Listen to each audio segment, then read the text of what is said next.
ഒരുപാട് കൂടുതലായിട്ട് വരുന്നുണ്ട് പുതിയ വീടുകൾ. പക്ഷേ അതിൽ 99% വീട് സ്ക്വയർ അല്ല. കാരണം ഇപ്പോഴത്തെ ഒരു ഫാഷൻ വെച്ചിട്ട് കുറേ റൂമുകൾ അങ്ങോട്ടും ഇങ്ങോട്ടും പുറത്തോട്ടും അകത്തോട്ടും ഒക്കെ കയറി വെക്കുമ്പോഴത്തേക്കും വീടിന് പുറമെ നിന്ന് കാണാൻ നല്ല ഭംഗിയായിരിക്കും. പക്ഷെ അതിനകത്തോട്ട് കയറി താമസിക്കുമ്പോണ്ടല്ലേ നമുക്ക് ഒരുപാട് ബുദ്ധിമുട്ടുകൾ നേരിടേണ്ടി വരും.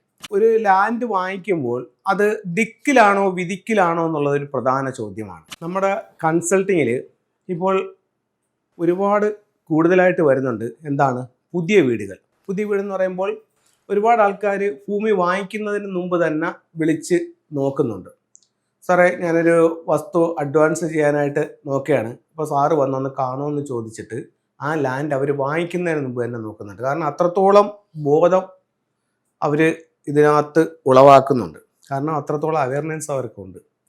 എന്താണെന്ന് വെച്ച് കഴിഞ്ഞാൽ ഒരു ലാൻഡ് വാങ്ങിക്കുമ്പോൾ അത് ദിക്കിലാണോ വിധിക്കിലാണോ എന്നുള്ളതൊരു പ്രധാന ചോദ്യമാണ്. അതായത് കിഴക്ക്, പടിഞ്ഞാറ്, വടക്ക്, തെക്ക് ഈ ദിക്കിലോട്ട് നോക്കി തന്നെയാണോ ആ ലാൻഡ് നിൽക്കുന്നത്?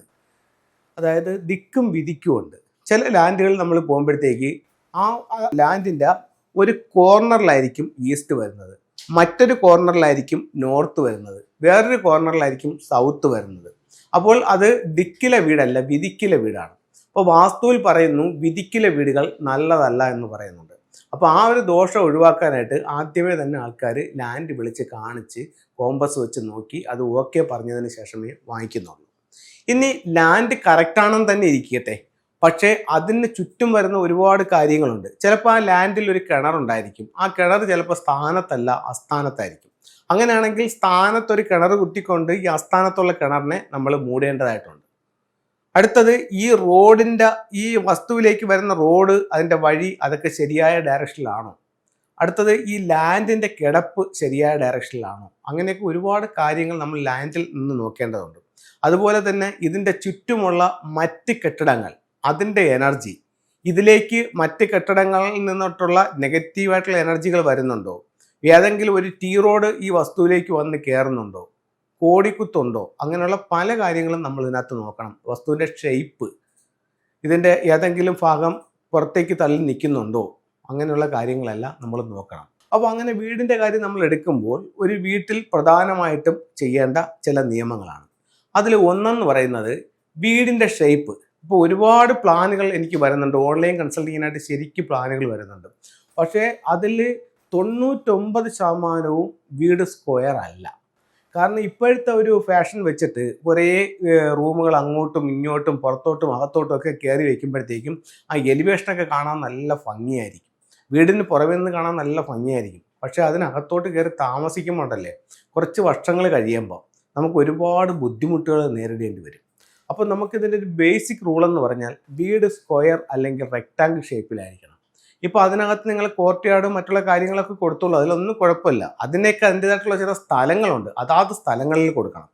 അങ്ങനെയാണെങ്കിൽ ഒരു ദോഷവും ഇല്ല, നല്ലത് തന്നെയാണ്. അതിനകത്തോട്ട് എത്രത്തോളം കാറ്റും വെളിച്ചവും കടന്നു വരുന്നു, വീട്ടിനകത്തൊരു ജലസാന്നിധ്യം ഒക്കെ നല്ലതാണ്. പക്ഷേ അതിൻ്റേതായിട്ടുള്ള ഡയറക്ഷനുണ്ട്, ആ ഡയറക്ഷനിൽ ചെയ്യണം. അപ്പോൾ നമ്മൾ ഫസ്റ്റ് പറഞ്ഞ് വീടിൻ്റെ ഷേപ്പ്.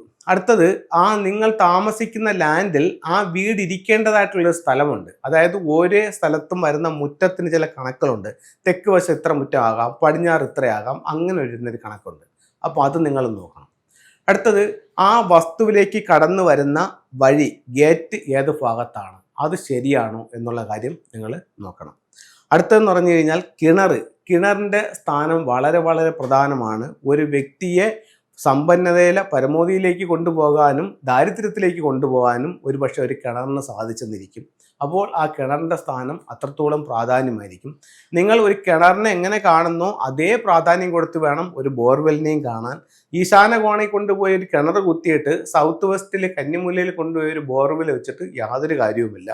അപ്പോൾ ആ രീതിയിൽ നിങ്ങൾ അതിനെ കണക്കാക്കണം. അടുത്തത് നമുക്ക് പറയാനുള്ളതെന്ന് പറഞ്ഞു കഴിഞ്ഞാൽ കിച്ചൻ്റെ സ്ഥാനം എന്ന് പറഞ്ഞാൽ നിങ്ങളുടെ വീടിൻ്റെ ദർശനം ഏതോ ആയിക്കോട്ടെ, തെക്കോട്ടോ കിഴക്കോട്ടോ പടിഞ്ഞാറോട്ടോ വടക്കോട്ടോ ഏത് ദിക്കിലോട്ടോ ആയിക്കോട്ടെ, ഏത് ദിക്കിലായാലും നിങ്ങൾക്ക് അഗ്നികോണിൽ അടുക്കള കൊടുക്കാനായിട്ട് സാധിക്കും. അത് വളരെ വലിയൊരു റിസൾട്ട് നിങ്ങളുടെ ജീവിതത്തിലേക്ക് കൊണ്ടുവന്ന് തരും. നമ്മുടെ പല നാളുകളായി പല സ്ഥലങ്ങളിലായി ഭൂരിഭാഗം വീടുകളിലും നമുക്ക് കിച്ചൺ വന്നിരിക്കുന്നത് നോർത്ത് ഈസ്റ്റിലാണ്. അത് നമുക്ക് സൗത്ത് ഈസ്റ്റിലേക്ക് മാറ്റാനാണ് ഞാൻ പറയുന്നത്. പലർക്കും അതൊരു ബുദ്ധിമുട്ടാണ്, പക്ഷെ മാറ്റിയവർക്ക് അതിൻ്റേതായിട്ടുള്ള റിസൾട്ടുമുണ്ട്. അപ്പോൾ അത്തരത്തിലുള്ള കാര്യങ്ങൾ നമ്മൾ ശ്രദ്ധിക്കുക. അതുപോലെ തന്നെ സെപ്റ്റിക് ടാങ്കിൻ്റെ സ്ഥാനം അത് വടക്ക് പടിഞ്ഞാറിൻ്റെ വടക്ക് ഭാഗത്തായിട്ട് കിണറിൽ നിന്ന് ഇത്ര മീറ്റർ മാറി അതിനെ കൊടുക്കണം. അപ്പോൾ ഇത്രയും കാര്യങ്ങൾ ശ്രദ്ധിക്കുക. പിന്നെ വീടിൻ്റെ മൂലകളിൽ ടോയ്ലറ്റ് വരാതെ സൂക്ഷിക്കുക. കന്നിമൂലയിലും ഈശാന കോണിലും അഗ്നികോണിലും ഒരു കാരണവശാലും ടോയ്ലറ്റ് കയറാതെ ആ 45 ഡിഗ്രി മനസ്സിലാക്കുക. അത് കഴിഞ്ഞിട്ട് അപ്പം വാസ്തുവിൻ്റെ ഏകദേശ നിയമങ്ങളായി മെയിൻ ഡോർ കറക്റ്റായിട്ടുള്ള സ്ഥലത്ത് സ്ഥാപിക്കുക. അത്രയും കാര്യങ്ങളായി. അടുത്ത നമുക്കൊരു കാര്യം വരുന്നതെന്ന് പറഞ്ഞു കഴിഞ്ഞാൽ ഫ്ലൈയിങ് സ്റ്റാർ ആണ്. ആ വീടിൻ്റെ ഫ്ലൈയിങ് സ്റ്റാർ എടുക്കുക. എന്നിട്ട് അതിൽ നല്ല സ്റ്റാറുകൾ എവിടെയാണ് വരുന്നതെന്ന് വെച്ച് കഴിഞ്ഞാൽ ആ സ്ഥലത്ത് മെയിൻ ഡോർ വയ്ക്കുക. ആ സ്ഥലത്ത് ബെഡ്റൂം സെലക്ട് ചെയ്യുക. അപ്പോൾ ഇത്രയും കാര്യങ്ങൾ നിങ്ങളൊരു വീട് വെക്കുന്നതിന് മുമ്പ് നിങ്ങൾ പരിശോധിക്കേണ്ടതാണ്. നമുക്ക് ഫെങ്ഷുയുടെ ചില ടൂളുകളിലേക്ക് പോവാം. ഇത് നാച്ചുറലായിട്ടുള്ളൊരു ഉലുവാണ്. ഇത് ഹെൽത്ത് മെച്ചപ്പെടാൻ വേണ്ടിയിട്ട് നമ്മൾ ഉപയോഗിക്കുന്നതാണ്. ഇതൊക്കെ നമുക്ക് നാച്ചുറൽ ആയതുകൊണ്ടാണ് ഈ രീതിയിൽ ഇരിക്കുന്നത്. ഇത് നമുക്ക് കട്ട് ചെയ്തിട്ട് സ്വീകരണ മുറിയുടെ കിഴക്ക് ഭാഗത്ത് ഇടുന്നത് ഹെൽത്ത് മെച്ചപ്പെടാനായിട്ട് നല്ലൊരു ടൂളായിട്ട് ഫെങ്ഷുയിൽ കണക്കാക്കുന്നു. ഇത് 5 എലമെന്റ് പഗോഡയാണ്. 5 എന്ന് പറയുന്ന ദോഷത്തിന് പരിഹാരമായിട്ട് ഉപയോഗിക്കുന്ന ഏറ്റവും പവർഫുൾ ആയിട്ടുള്ള സിമ്പിളാണ്. ഇതൊരു എഡ്യൂക്കേഷൻ ടവറാണ്. ഇത് പഠിക്കുന്ന ടേബിളിന്റെ വടക്കിഴക്ക് ഭാഗത്തോ സ്വീകരണ മുറിയുടെ വടക്കിഴക്ക് ഭാഗത്തോ ഇതിൽ ടേബിളിൽ വെച്ചോ അല്ലെങ്കിൽ വീട്ടിൽ വെച്ചിട്ടോ നമുക്ക് പഠിക്കാനായിട്ട് ഉപയോഗിക്കാം.